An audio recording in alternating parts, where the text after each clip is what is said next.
Welcome to the Victorian Parent Council VPC Parent Podcast Series. VPC is a registered charity organisation dedicated to everyone who support parents in educating their children. I'm Jackie Vanderveld, your host today.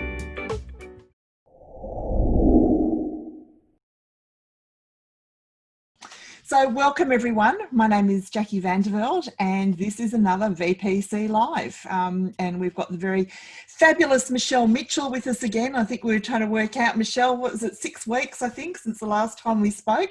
Only like 6 weeks. I know. I'm so glad no one's sick of me yet because I've been here a lot, people. You have, and it's been great because I think that it's just been such a stressful and interesting in inverted commas time for everybody. Interesting in a good way, interesting in a challenging way for everybody. So I think that the conversations that we've been having have been really welcome and giving people time to have a really good think. So I'm going to do the formal intro now. Okay, and I need my specs for this. Drum roll. Can I drum roll you? Yeah, go on, drum roll. Yep, I think that came through okay. Okay, so Michelle Mitchell is an award-winning speaker and best-selling parenting author. She has been termed the teenage expert by the media and is sought after for her compassionate and grounded advice for parenting tweens and teens. Michelle started her career as a teacher, but soon discovered a special interest in wellbeing. She left teaching in 2000 to found the Youth Excel, a boutique health promotion charity which delivered tailor-made life skills programs and psychological services to thousands of young people and their families. Today, she uses her experience to write and speak in schools, community events, and through the media and VPC Live. So please join me in welcoming Michelle. I'm a VPC member. Yes, I am in. This is a good place to be. So, Michelle, let's dive straight in. I was when we were preparing for this, I found some. We were talking, tricky things with teenagers and parenting tips, and I found some memes which are a bit. A little bit, a bit sort of challenging, but really this is kind of how people feel. And I think the one that actually spoke to me a little bit was when your children are teenagers, it's important to get a dog so that someone in the house is happy to see you. I think I can probably remember a few times like that. The main, and I love this one. The main problem with teenagers is that they're just like their parents were at that age. That's right. Yeah. So it's kind of all been there and done that. So, but anyway, look, let's have a really good sort of deep dive now, because I think that there's some interesting things that have come up certainly across all of our chats over this year, and the questions that people have come up with. But we're really on that cusp, talking about that, teens and tweens, the cusp of adolescence, and there's so much going on in their brains. There absolutely is. And if you don't understand brain development, you don't understand anything about teenagers. And unless you go into those teenage years with a bit of understanding with what changes are going to happen and what you're up for as a parent, things can spiral downhill really quickly. And so I think, some really good reading and understanding about brain development and the changes our kids go through is baseline starting point for parents. So I love a brain story. If anyone follows any of my tweets or posts on social media, I've always got hashtag neuroscience, brain files. Humans are amazing. So, tell us a bit about what the research that you're doing at the moment about the changes, what that means in real life in terms of things like organisational skills, those big emotions, gravitating, and that gravitation to that big emotion and the moods. And I've got to say, we've had one question tonight already that says, I don't know who I'm dealing with from one day to the next in terms of the moods. So yeah. Okay, now there's so much to cover in this, and this is only a part of what we're going to talk about tonight. So I'm going to pull out what I think is going to be helpful for everyone and just slip in that stream. Because our kids' brains develop from the back to the front, and it's their prefrontal cortex, which is in the front of their brain here. It is the last thing to develop. And so you think about an adolescent having a turbocharged limbic system, which is the emotional side of their brain, and an underdeveloped brake system, which is their prefrontal cortex, responsible for things like emotional regulation and problem solving and organization skills, and their language skills live up there too. And so that's underdeveloped. At the same time, their emotional brains just turbocharge.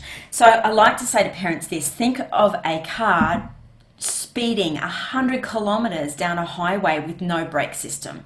And that's actually oftentimes how our teenagers feel. They feel sometimes just as out of control as they look. They scare themselves sometimes as well. And so as parents, we come in, and I did a post on Facebook recently just talking about how we can be the GPS for them in life. And we're sort of like just slipping in some directions and instructions here and there, because I tend to think that we jump in and play that role of their prefrontal cortex, or at least trying to activate their own prefrontal cortex while they're in this stage of growth. It's an interesting point you make there. I think, previous life when I was in a classroom, I remember asking a young fella why he did something, and the genuinely, I don't know. I don't know. It was more of a grunt, Yeah. And and as I got to know young people a little bit better, that's not uncommon. So and how do you feel? Like, I don't know.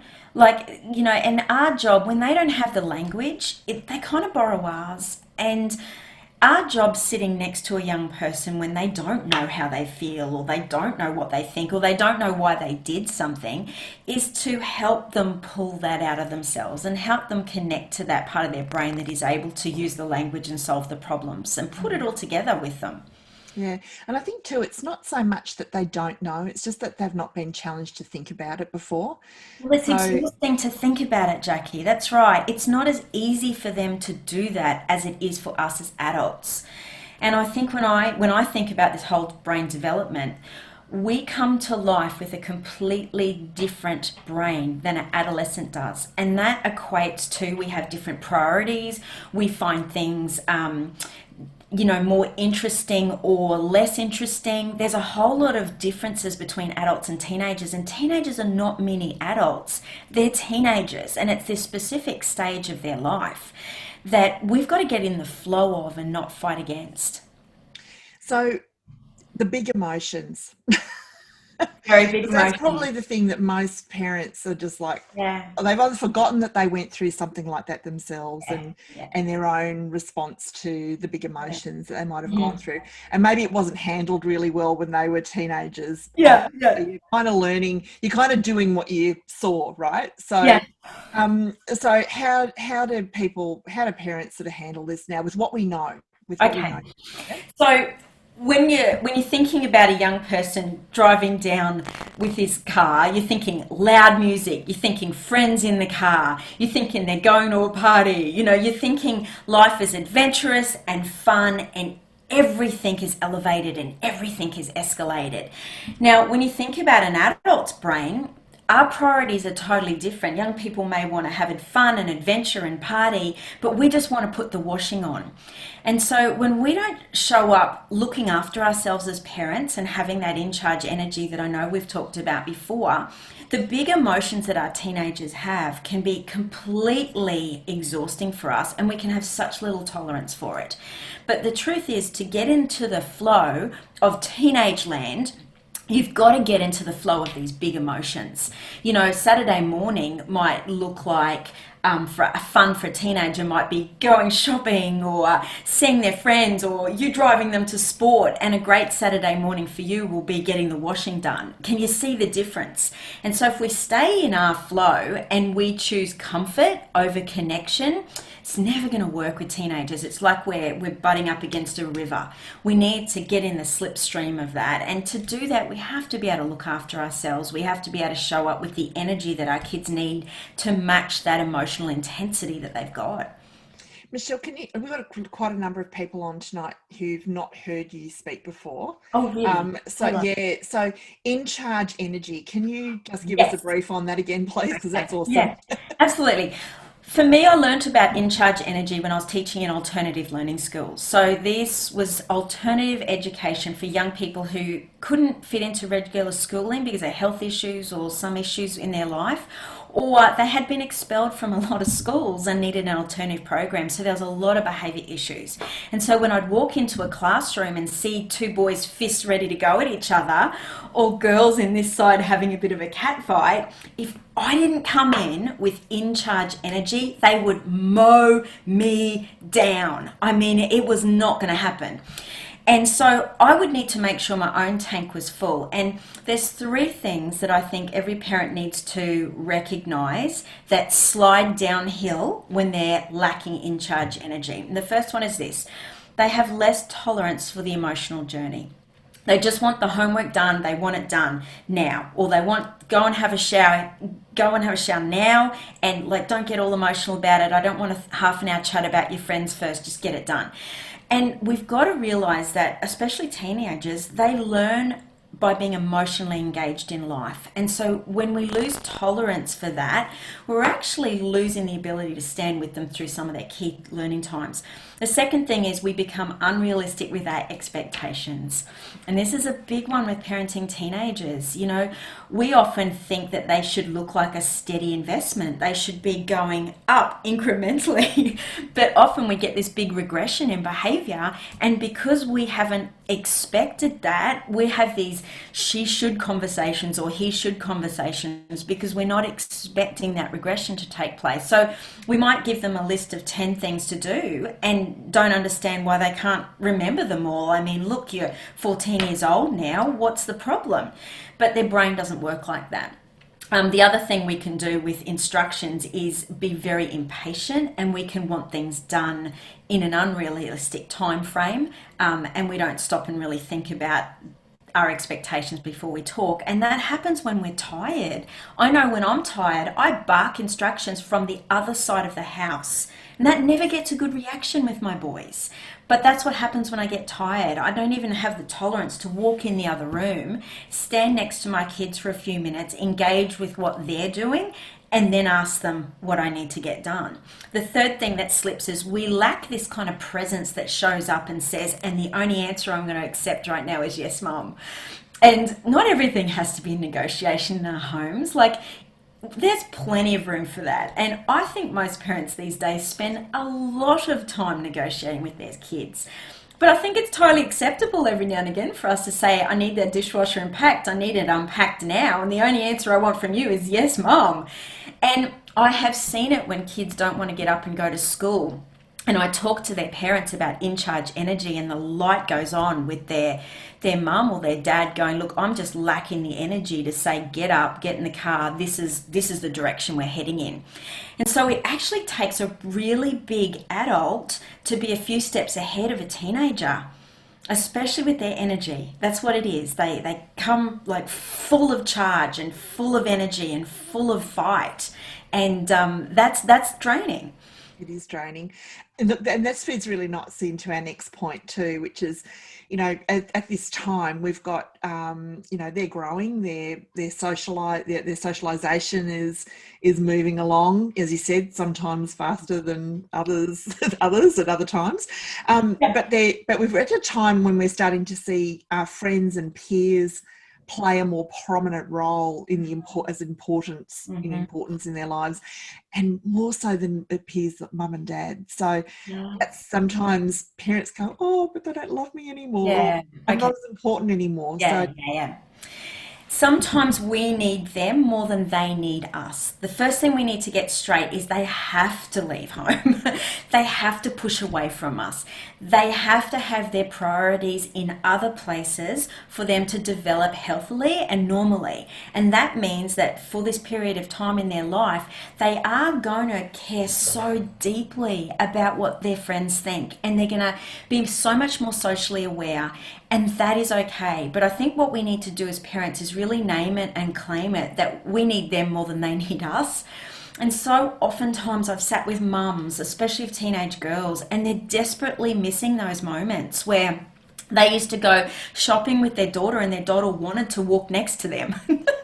Or they used to have these chats on the end of the bed till late at night, and there was this real bond, and then all of a sudden their girl is like pushing away and actually saying, what do you know about life or anything?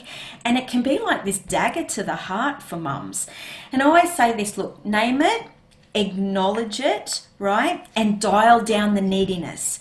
There's a neediness that comes with that is so off-putting for teenagers. And the moment parents show up with their neediness dial up too high, it's just a repellent for teenagers. So I say to mums, look, don't ask questions for a whole few days. Like, Jackie, that's hard. I know. I know I struggled. How's your day? How's it, like, because we want to be involved in their lives, but kind of like just don't care so much for a minute. Like, just take a step back and let it breathe, because there's this push-pull that happens. We want them, they're pulling away. Let it breathe for a few days, and then don't come in with questions. Come in with statements that you think reflect what's going on in their head at the time. Like, looks like today's a great day for you, or looks like it's been a tough day, and shut up. No questions, shut up. And let me tell you, what'll happen is they will start to talk back and respond to that statement without you looking really needy. That's a really great point. I think you're sort of sometimes caught between the looking too needy, and then if you're realizing that perhaps you are looking a bit needy, that you step back and then you're not interested, right? So you kind of you kind of sort of having that balancing act between the two, and that's always really tricky. Social awareness, Michelle, this is a time where there's so much growth in just being aware of outside of me and what's going on. Some comments on that? Yeah, I'm writing a book about puberty for tweens at the moment. It's almost finished. I'm so excited about it. It's unbelievable because it's adorable. But a part in it, Adam is the character in the boys' book, and he has a dog. And part of the dog's puberty is he needs to be with his friends to learn social skills. It's just a really important part of dog puberty. And I think our kids are no different. They actually really need that. And I've spent a lot of time with young people who have been bullied or not fitting in to social circles for some reason. And it's such an unhealthy place to leave kids in, because they desperately need that for their development. And there's nothing more embarrassing for a young person than to feel like they don't have friends. And sometimes that's a thing they hide from adults so much, because it's the ultimate failure for them, not fitting in and not having friends. And so I've seen sometimes young people not communicate on this area because they actually don't want to look like they've failed. Yeah, that's interesting. So I think that's that need to look outside of yourself. There's so much growth potential there. So your book will be fascinating. Can't wait till it comes out. Okay, the big question: sex and sex education. When do parents stepping up? What's some advice there? Because I mean, it's an issue, right? You don't want to be handing it all over to the school to deal with, because that's personally I don't think that's appropriate. I think that's a parent's job, is my view. But when do you have those conversations? Yeah, there's never a time that's really too early to have it. It's all about being able to break it down. Puberty's in them. You know what I mean? It's in them. All the seeds of growing up is there. So you're not talking about things that are not pertaining to them. The challenge is breaking it down to an age appropriate way that they can digest it and mature enough to handle that information as well. So if you've got a young person who's like tweens, sorry, like that 8 to 12 kind of age, now's a great time to get in. And we've talked about the window of opportunity before, but there is this window of opportunity. It's so much easier to talk to an 8 to 12-year-old about pornography. You try and do that with a 14-year-old. That's tough. They look at you like, Mum, what do you know about anything? And this is just so awkward. Get out of my room, So if you can have those conversations before they hit those teenage years, and they tend to, maybe not want to have those conversations, that's a great thing to be able to do. But I do think if you start the conversations early enough, all you're doing from that point is layering. And consent, Jackie, is one area that I feel like we can't talk to young people enough. They just don't understand it because they lack that maturity, that prefrontal, that problem solving. And sometimes we need to spell it out really black and white, especially for our boys, so they do learn to listen and do learn to take those cues. And we're not just talking about sex, like sexual intercourse. Sex has a beginning, a middle, and an end, and it's all sex, and it all impacts our kids. So sometimes they think, if I just fooling around, or I'm, just holding hands, or I'm just, that's no big deal as long as I don't do it. And it's not true. It's actually them giving a part of themselves away, and they need to really understand what they're giving away and be consenting of that. And also listen and check in with what somebody else is feeling and wanting as well. I think it's just such an awesome opportunity and time for parents to, it's that intimate parent relationship there that you're absolutely in the right place, and it is actually your job, to be stepping up at this time. And I know that personally, I wasn't keen on other people having those conversations with my children, because I knew them best, and I wanted to make sure that it was their father and I who were talking to them. Yeah. And our kids should never have to bring up the awkward topics. Our kids should never have to be the ones that sort of ask the questions. We need to take on that responsibility of initiating these things, regardless, and I think, regardless whether a young person's giving you the indication they want to talk or not, I think the more we offer ourselves and stop when we need to, but the more we offer ourselves, the more they're likely to access that when they need to as well. All good points. all really essential. Okay, friendship struggles. Now I know we've talked about this before, but I think that this is becoming really, really topical again, as we've got kids returning back to school, and we've got schools in Victoria are opening up again, and everyone's sort of going back in the staggered way over the next few weeks. Yeah. So look, friendship struggles in the teenage years, we've got this groups and cliques thing happening again. So just a couple of words on that, Michelle. Yeah, look, I think our kids need to learn graciousness, and this is something I've just written a blog about it, but it's something I've really been thinking a lot about with young people, because we all want grace extended to us, and we all want to leave margin for error.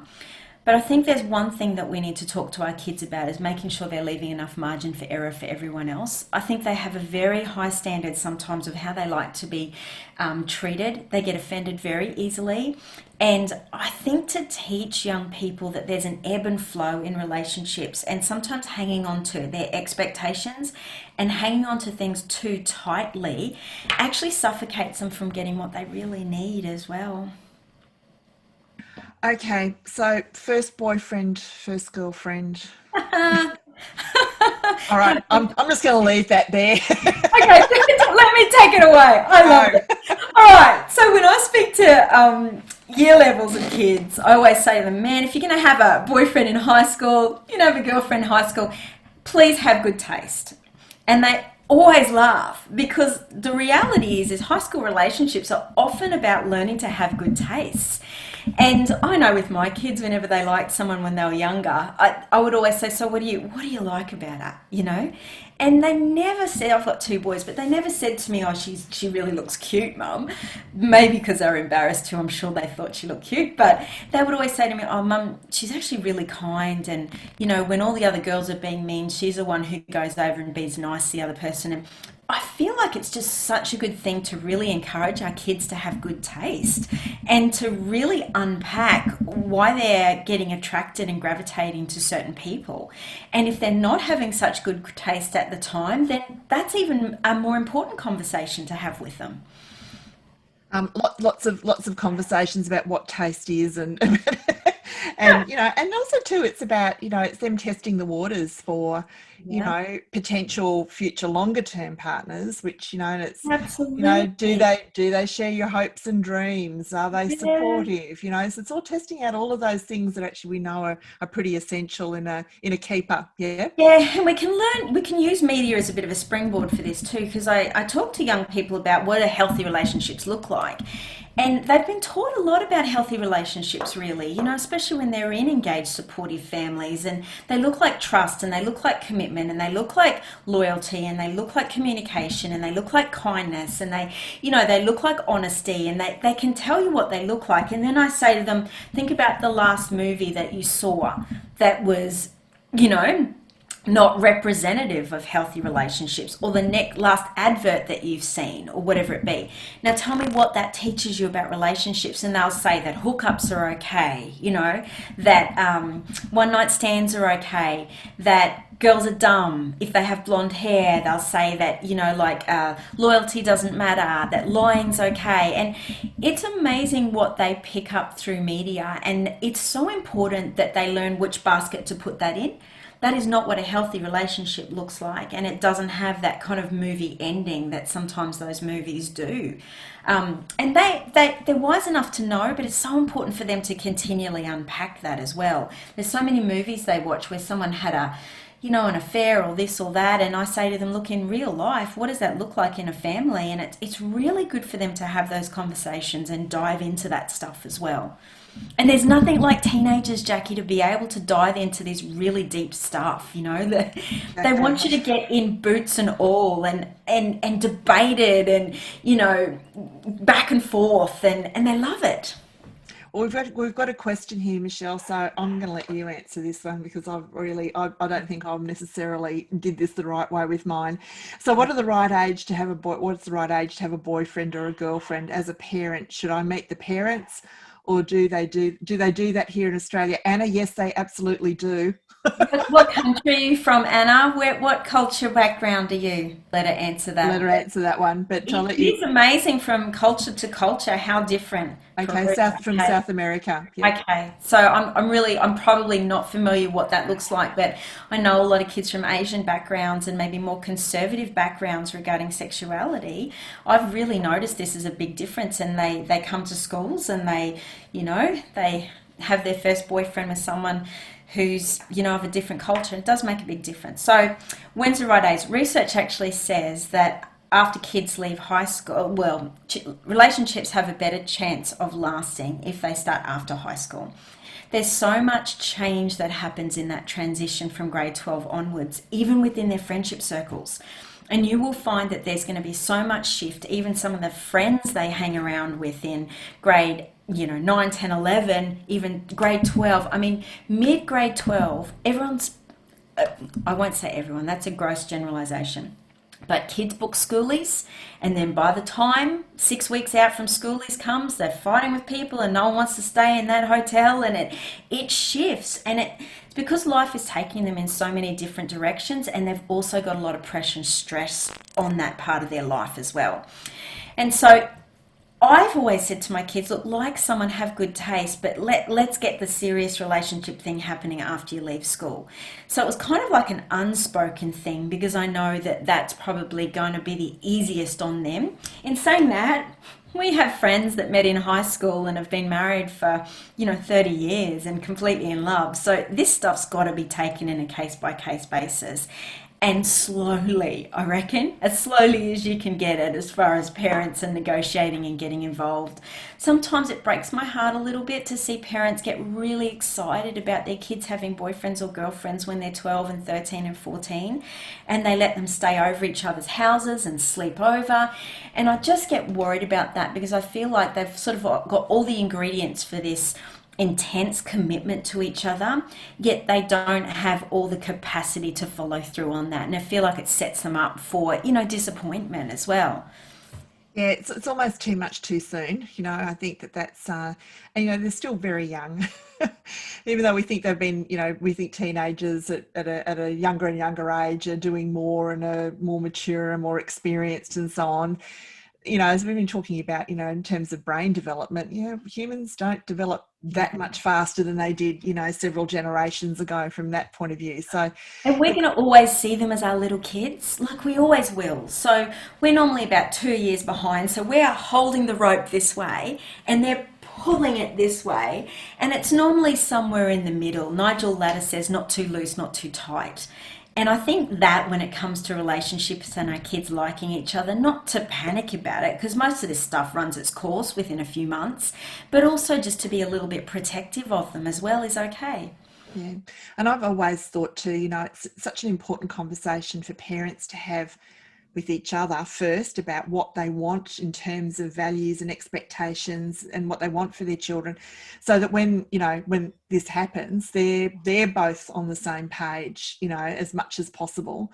And you do what's right for your family. You find it, you articulate what's right for your family and you run with that. It's not going to be the same as everybody else's family, but it's right for you. So if right for you is calling the other parents and introducing yourself, or just going up and saying hi if you do see them, that's right for you. That's important for you and your family. So And our kids are mixing like with boys and with girls, and they're mixing so much more than they did, I think, even in our generation. It's not uncommon for them to have best friends that are of the opposite sex now, and so we do need to get to know our kids' friends' parents. And we do need to build that sort of tribe around them, because who knows, they might go to their friend's mum or their friend's dad or someone in someone else's family for advice and care. And having those lines and channels open, and also having trust between parents, can really help our kids. and they become really good friends. So the parents of your children's, you know, friends They become can your be. friends too. I mean, Yeah. long after, it's really interesting. Some of our closest friends, our kids aren't so close anymore, but our friendships have been maintained, which has been really lovely. So And the chances are your kids will come back to that in the years to come too. So that's beautiful. yeah, that's right. Okay, so let's have a look at some tips to deal with grumpy teenagers, because we've had lots of questions about that. And I love you talk about trade your time strategy. Okay. Yep. Can you Okay. try that out? Yeah. Okay. So trade your time's more about helping kids be respectful. So we can talk about that in a minute, maybe, and then we'll talk about grumpy teenagers. Okay. They're going to have some days where they're just shockers. And there's a few things they need to know from us on those days. Number one is that we love them even in the messy. That the second thing they need to know from us is that we are okay even when they are grumpy teenagers. Because if we lose our stuff every time they get grumpy, our life is going to be a roller coaster.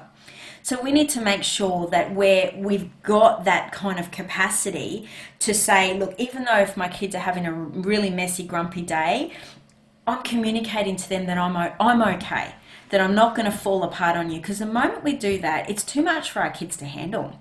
They actually have to not only handle their own emotions and moods and hormones. I mean, turbocharge emotions, layer hormones on top of that, especially for our girls before they get their periods. I mean, it's just seesawing everywhere. The moment they look at us when they're having a grumpy day, they're looking to say, hey, is my safe person okay? And we've got to learn to communicate that. And I think humor goes a long way with teenagers. We've talked about the magpie strategy, which I love, and I know parents get a lot out of, but hit and run praise, swoop on in, give them a cheeky, smart comment, and don't wait for them to say, I love you too, mum, back. Just swoop in and get out of there. And little things that we can do to lighten their day and lighten their load, it makes a massive difference. They actually need us to be the positive when they're the negative. And it's surprising how much they're offering leveraging off us to help them balance out those really intense moods. If we can be the rock and the stable table, it helps them immensely. It's interesting. One of my colleagues talks about being the curious but vocal cheer squad. So the curious is that you're sort of just there. You're not in the scene, but you're watching the scene. But Yeah, you're the cheer squad in their ear, going, "Yeah, yeah, you're doing great." yeah, Yeah, that's right. yeah, And sometimes it is exactly that. It's just that you're doing really well, thumbs up. Not saying anything, but yeah. Just yeah, exactly. And it does go a long way. It does go a long way to boosting them, so they just know they're on track without the lecture or the comment. the comment or anything like Because that. they want to see from us that we think they can get through it on their own. they don't want to be babysat, and they don't want it to appear that we have to pick them up every time they're grumpy. We need to be able to communicate to them that you've got this, I'm going to be the stable table that keeps going, and you've got this, and they're going to learn to regulate. They're going to learn to work through that. I say that good parents hide in the wings, and it's the same type of thing. They're hiding in the wings. They're accessible when they need to be, but they stay soft and close, and they don't get pulled into intense emotions with their own identity. And I think that's important. Okay, so trade your time strategy. Right, trade your time. A mum whose daughter texts and says, "Mum, I've forgotten my PE uniform. Please come and bring it up to the office. I'm going to be in so much trouble. I'm going to get a detention. Please bring it up." And she knows her mum works from home, has got the capacity to bring it up, so she can't hide behind her boss or anything else like that. One mum actually shared this strategy with me years ago, and it does help a lot of families. Instead of just saying yes, the mum actually said, "Well, it's going to take me 20 minutes to get up there and 20 minutes to get back, 10 minutes to run it in, and blah, blah, blah. It's going to take about an hour out of my day. Do you think that you could help me with an hour?" Or you might actually say 30 minutes. An hour is like eternity for teenagers, but an hour of stuff tonight so I can catch up. And all of a sudden, you learn how important that PE uniform is or not, because it's going to touch and impact them. Now, when you're looking at teenagers and the different priorities that they have, then if it's going to touch on their time, infringe on their like texting time, their social time at night, you might actually see where those priorities lie. And I think that trading off your time is actually a way to teach kids that our time needs to be respected, and so does our money. Yeah. And so all that things comes into play. I wish I had heard that a long time ago. Because I think that's actually awesome. But you're right. I mean, it's just that, that immediacy, that everything has to be now, that it's all centered around them. And I think that's such a great strategy. And you're right. You learn very, very quickly. You'll find out very quickly whether the Yeah. detention is imminent, and really, and not actually too, what does it matter if they do get that detention? I'm all with that. Oh, honestly. I mean, there was some things that my kids did at school, and I felt like saying, give them 3 detentions, will you? Go for it. It's actually how they learn, and it's totally okay. And that's part of the mess of growing up, and, it's all good. It's no reflection on the parents at all, Really, we often think it is, don't we? But they've got to push back and learn and grow, and sometimes the detention's all part of that, Yeah. I said to my kids, if you're going to stuff up, do a good job of it, but let's not do it again. Make it memorable. Make it memorable. And it's a bit like too, the lunch, the forgotten lunch. And I remember when my kids were much younger, and I got the phone call saying, "Oh, he hasn't got his lunch," and I thought, well, they're little, and I'm only down the road, and I'll take it up to them. Yeah. And then I was thinking, as they got older, I thought, no, I'm not. I can't just be racing around. They only forget it once. Yeah. And I think we do forget. Sometimes we're trying to please our kids or appease them and settle their emotions by doing stuff for them. But we actually forget that we're actually teaching them whether to respect us or not. And oftentimes when there's a lot of disrespect in the home, we've got to actually look inward and say, am I teaching my child to respect me? Or am I just giving and not helping them hold their end of the bargain? No, that's such a good point. So I think so if you're new to the teenage game, that trading your time, can I just say that's absolute gold. Anna's just said down here, I will use this when she asks for clothes. Absolutely. Yes. I shared this with a mum once, and she started to give her daughter $50 a week, like pocket money or spend money. And because her daughter was always asking her for McDonald's on the way home from school, like all the time. And if her mum said no, it would start World War III. So she used that trade strategy, and she gave her daughter money. And she said, look, $50, some people were like, what, $50 a week? But the reality is this mum was spending more than $50 a week on whatever her daughter was doing. And that $50 had a, this is what it's for. And at first her daughter was like, oh, unreal. But then she started to have to make choices between McDonald's every afternoon and something else. And all of a sudden, it put the weight on her to make those decisions. So it was good. Yeah, interesting. Okay, so this feeds really nicely into our next one, which I think will probably be pretty close to our last question. Parents letting go, and this is so hard, but it's a time when you really do need to be letting them go and do and stepping back. Yeah. Yeah, absolutely. You don't say no unless you really have to. Like if it is a safety issue, then yes, you say no. And you just say it clearly, you say it straight, but you say it soft and close. So you don't say it like this. Because if you say it authoritatively, without actually caring about the impact that that's going to have in their world, you're going to get World War III. So to be able to say no to a teenager, you need to say, look, I completely understand that this is not what you want right now, that you're going to feel left out, that everyone's going to be at school talking about this party and you're not going to be there or whatever. Unpack that, because I think sometimes we make decisions as adults in their best interest, but we don't really acknowledge how much it's going to impact their lives. And so they say, well, you don't understand and you don't care. And in fact, we do. We just haven't unpacked that well enough for them to really know that. And we know how upset they're going to be. And we're actually ready to accommodate that. But when you have to say no, it's in charge energy and it's holding your ground. But as much as we can, we want to say yes. And that means sometimes that they're going to be in situations and environments where there is a possibility they're going to make a poor choice. Yeah? And you acknowledge that up front. And there's been times, and I'll take my own kids as an example, but, I've given them numbers in their phone. I've talked through the risks with them. And I've let them know that I'm aware that there's a possibility that I'm going to say yes tonight and you could make a poor choice. And at that moment, I never want you to not feel like you can ring me or you can ask me to come and pick you up, because I understand that I'm making this decision with the understanding that I know it is possible. I'd like to think it won't happen, but I know I'm making this decision to know it is possible.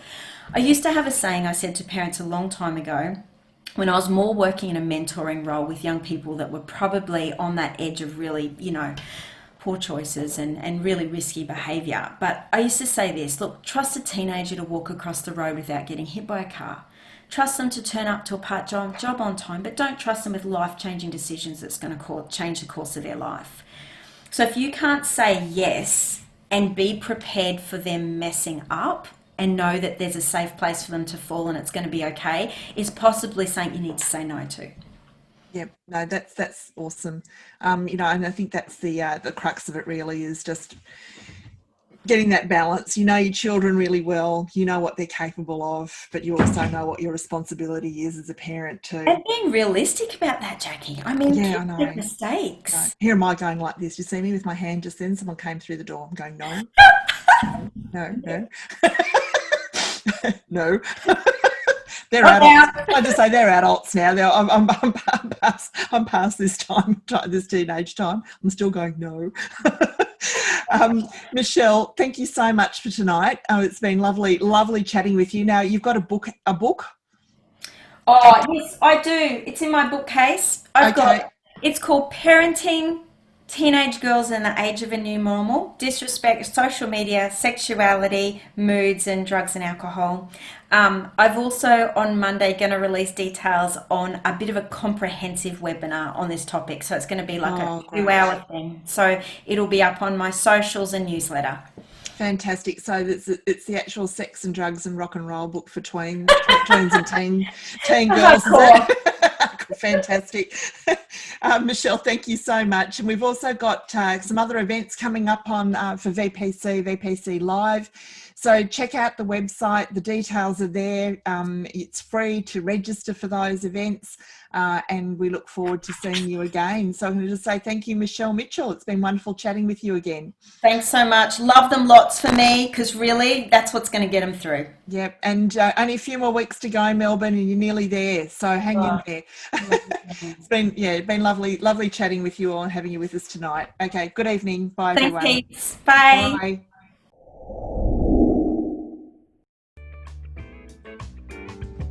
Thank you to our guest speaker. We hope you enjoyed today's topic. Want to know more about this podcast and other VPC podcasts?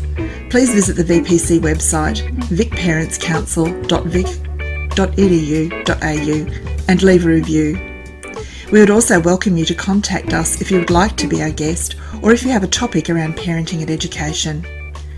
Thank you to Melbourne singer Emma Sidney for her permission to use her soundtrack, Cherish. Until next time, thank you for listening.